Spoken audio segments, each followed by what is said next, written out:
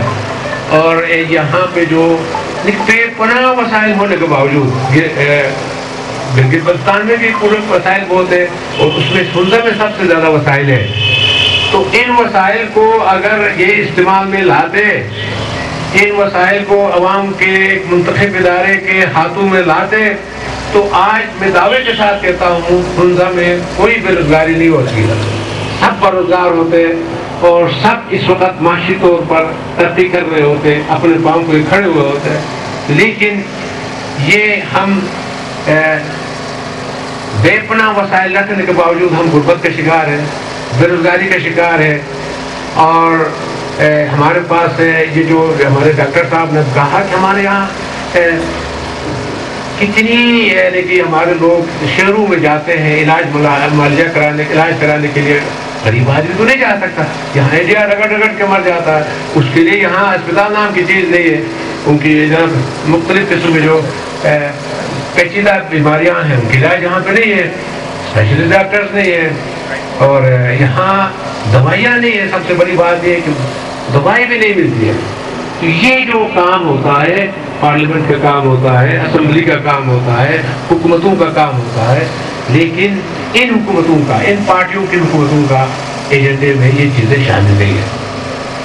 تو اس لیے ابھی ہمیں ضرورت ہے کہ ہم اٹھ کھڑے ہوں, گلگت بلتستان کے نوجوان اور اس کی فضا حمزہ کے نوجوان کریں کہ ہم متحد ہو کر, یکجا ہو کر اور اپنے اس یہ جو ہمارے ساتھ ہونے والا ظلم و جبر ہے, جو ناانصافی ہے, اس کو ہم ختم کرنے کے لیے, اس کو مٹانے کے لیے اور اس نظام کا جو جبر ہے اس کو توڑنے کے لیے ہم اپنے جو معاملات کو اپنے ہاتھوں میں لینے کے لیے, اپنے وسائل کو اپنے ہاتھوں میں لینے کے لیے ہم ایک پلیٹ فارم پہ جمع ہوں, ایک انقلابی تنظیم کے اندر جمع ہوں, اور یہ جو اس کے جو پہلا جو مرحلہ ہوگا اس میں ہم آئے, ہم اس اسمبلی میں, اس جو جی بی اسمبلی, اگرچہ وہ بااختیار اسمبلی نہیں ہے, بااختیار حکومتیں نہیں ہیں, لیکن اس کو تبدیل کرنے کے لیے بھی, بااختیار بنانے کے لیے بھی آج تک کسی پارٹی نے کوشش نہیں کی.